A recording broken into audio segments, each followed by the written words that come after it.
इस कड़कती ठंड में रोज की तरह आज भी किशन अपनी बैलगाड़ी लेकर नया बाजार की ओर चल पड़ा।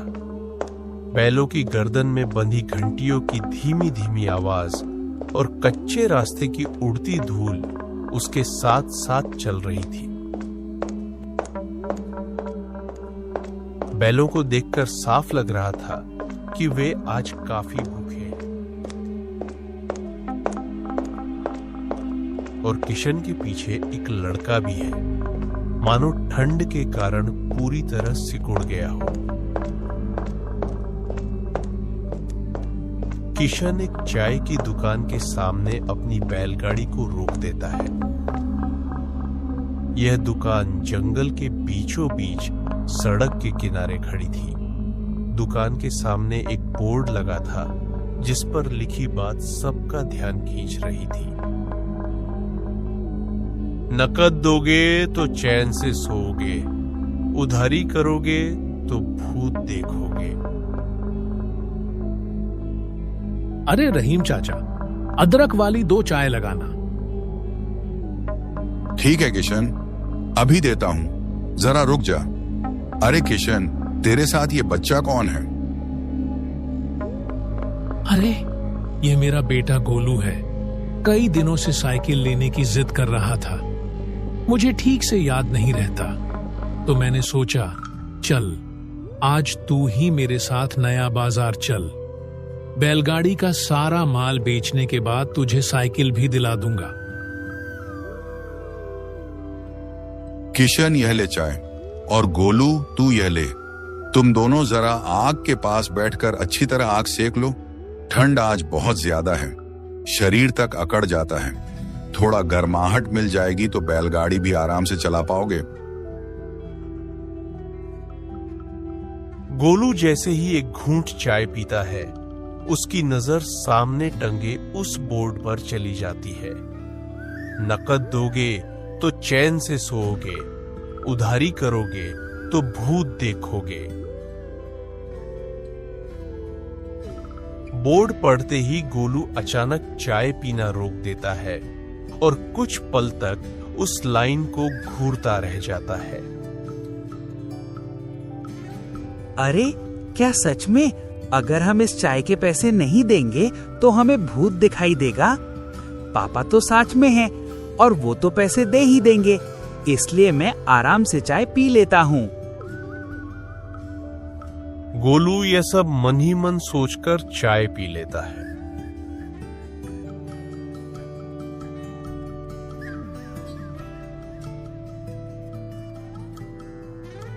ठीक है रहीम चाचा, मैं चलता हूं। अभी मेरे पास पैसे नहीं हैं, लेकिन नया बाजार जाकर सारा माल बेचकर लौटूंगा तो आपकी इस चाय के पैसे याद से चुका दूंगा। ठीक है किशन, कोई बात नहीं, उधर से लौटते समय याद से दे देना। गोलू जैसे ही अपने पिता की बात सुनता है, उसकी हालत खराब हो जाती है। उसने तो चाय पी ली है और पैसे भी नहीं दिए। उसके मन में बार बार यही बात घूमने लगती है कि उधारी चाय पी है, आज तो पक्का भूत दिखाई देगा। अरे गोलू बेटा, तू रुक क्यों गया? और चाय पीने का मन है क्या? नहीं नहीं पापा, आ रहा हूँ।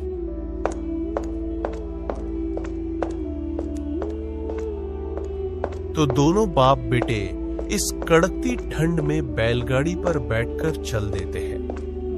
ठंडी हवा चेहरे पर चुभ रही थी, बैलों की सांसों से भाप उठ रही थी और रास्ता धुंध से ढका हुआ था।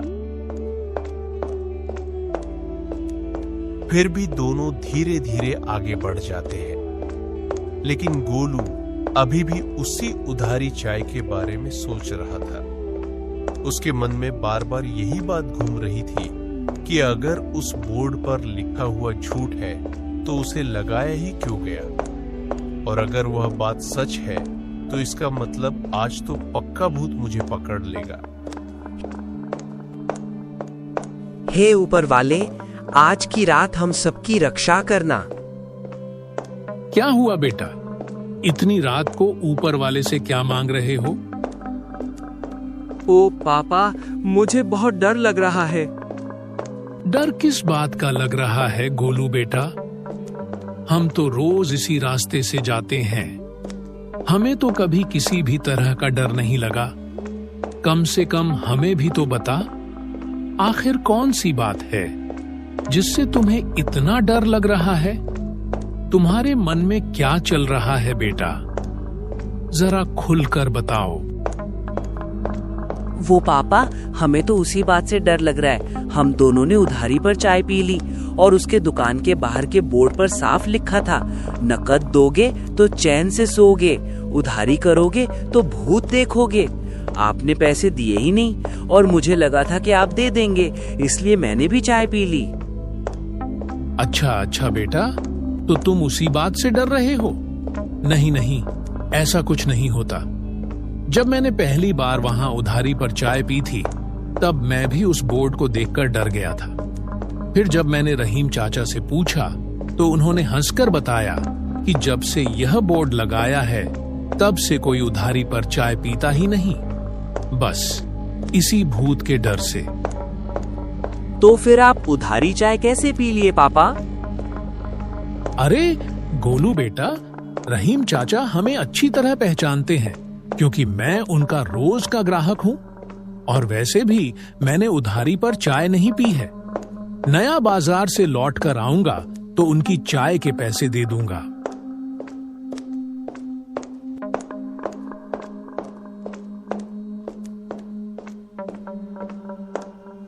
तभी अचानक किशन बैलगाड़ी को रोक देता है। अरे, ये लोग वहां से रास्ता क्यों घेर रखे हैं? पहले तो इस रास्ते पर यह सब नहीं था। बैलगाड़ी के सामने दो आदमी खड़े थे। एक के हाथ में रसीद बुक थी और दूसरे के हाथ में एक लंबी लाठी थी, जिससे उन्होंने रास्ता रोक रखा था।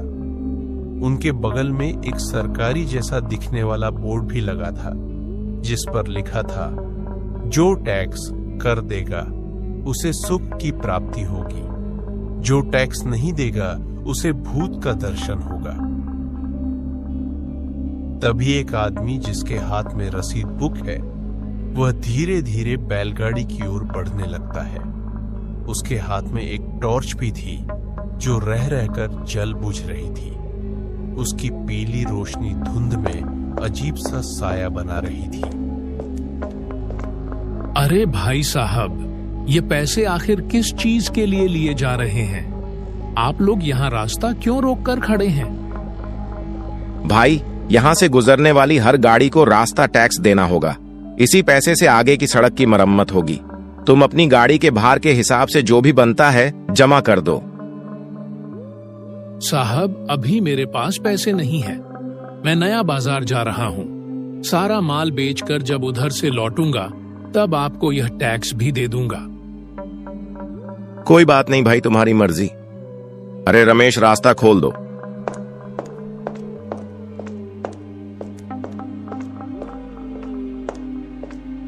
तब धीरे धीरे रमेश लाठी हटा लेता है और रास्ता पूरी तरह खुल जाता है। पापा, यहाँ पर भी एक बोर्ड लगा हुआ था। उस पर बड़े साफ अक्षरों में लिखा था, जो टैक्स देगा उसे सुख की प्राप्ति होगी, जो टैक्स नहीं देगा उसे भूत का दर्शन होगा। उधर बोर्ड देखकर मुझे फिर से वही डर लगने लगा। तुम डरो मत बेटा, मैंने भी वह लिखावट ध्यान से पढ़ी है। लगता है यह सब उसी चाय वाले को देखकर लिखा गया होगा, ताकि लोग डरे और पैसे तुरंत दें। इसमें डरने वाली कोई बात नहीं है। हाँ पापा, ऐसा हो सकता है, लेकिन पापा, ये लोग सिर्फ टैक्स और वसूली के नाम पर ही पैसा क्यों मांगते हैं? सुविधाओं के नाम पर क्यों नहीं मांगते? अगर अच्छी सड़कें और अस्पताल होंगे तो बहुत से लोगों का भला हो सकता है। रही बात सुख की, तो वो तो ईमानदारी से भी मिल सकता है। तुम्हारी बात सही है बेटा, लेकिन जहाँ तंत्र सिर्फ वसूलने पर ध्यान दे और सुविधाओं पर नहीं, वहाँ ऐसी ही बातें ज्यादा सुनने को मिलती हैं। लोग बुनियादी अधिकारों से पहले डर को रख देते हैं और इसी वजह से कई जरूरी सवाल पीछे छूट जाते हैं। चलो, तुम्हें इतनी छोटी उम्र में ही यह समझ आ गई कि क्या सही है और क्या गलत। मेरे लिए इतना ही काफी है। आने वाला समय जरूर बेहतर होगा। गोलू बेटा, अब तुम कुछ देर के लिए सो जाओ। अभी नया बाजार पहुंचने में लगभग 1 घंटा और लग सकता है और कल तुम्हें स्कूल भी जाना है। तुम आराम से सो जाओ। नया बाजार पहुंचते ही मैं तुम्हें जगा दूंगा। ठीक है पापा, मैं कुछ घंटों के लिए सो जाता हूँ, नहीं तो स्कूल में मुझे नींद आएगी। आप नया बाजार पहुंचते ही मुझे जगा देना। तो गोलू धीरे धीरे सो जाता है। बैलगाड़ी की हल्की हल्की आवाज और ठंडी हवा के बीच कुछ ही मिनटों में वह गहरी नींद में डूब जाता है। उसके चेहरे पर थकान साफ दिख रही थी और सारी चिंताएं नींद के साथ कहीं दूर चली जाती है। तभी अचानक किसी के रोने की धीमी सी आवाज सुनाई देती है। उस आवाज को सुनते ही किशन चौंक जाता है और बैलगाड़ी को रोक देता है। चारों ओर बस सन्नाटा है और ठंडी हवा में वह रोने की आवाज और भी डरावनी लगने लगती है। इतनी रात को इस सुनसान जगह पर कौन रो रहा है? कहीं कोई दिखाई भी नहीं दे रहा। तभी उसके सामने एक पेड़ के पीछे एक लड़की की परछाई दिखाई पड़ती है। शायद उस पेड़ के पीछे कोई लड़की है जो रो रही है। आवाज वहीं से आ रही लगती है। रुको, मैं जरा पास जाकर देखता हूं कि आखिर माजरा क्या है। तो किशन धीरे धीरे बैलगाड़ी से उतरता है और सावधानी से उस परछाई की ओर बढ़ने लगता है।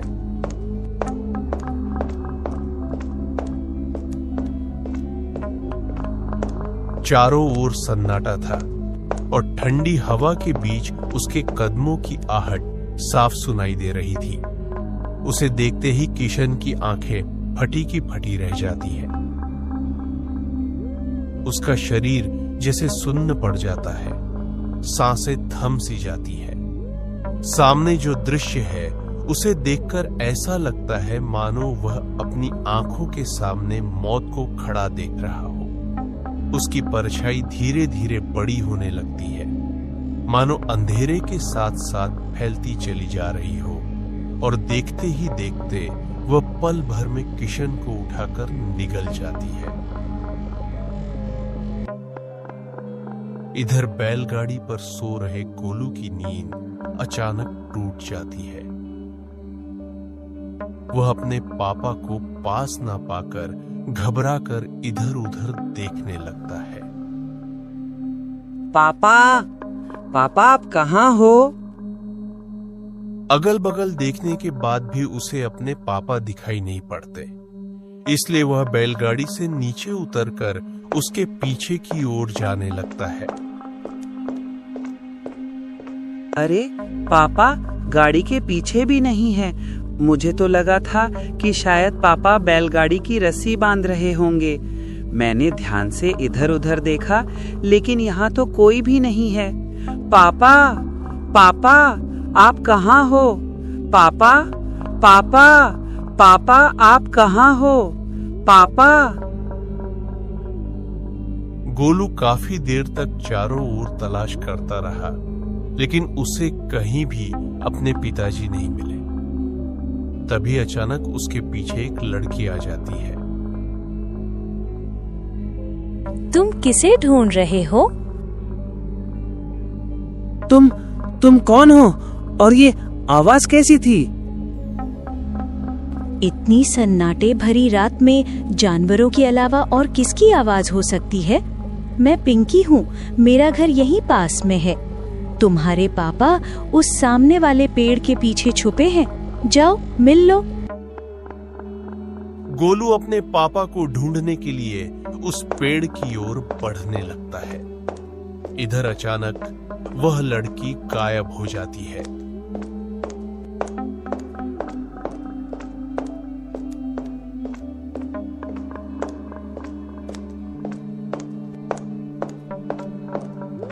पापा पापा पापा आप कहाँ हो पापा?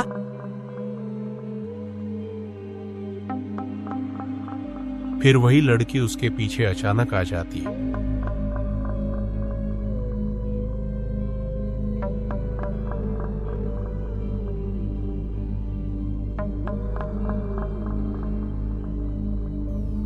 अरे उठ जा बेटा, और कितना सोएगा अब? पापा आप ठीक हैं? कितना भयानक सपना देख रहा था। चल नीचे उतर जा, हम नया बाजार पहुंच गए हैं।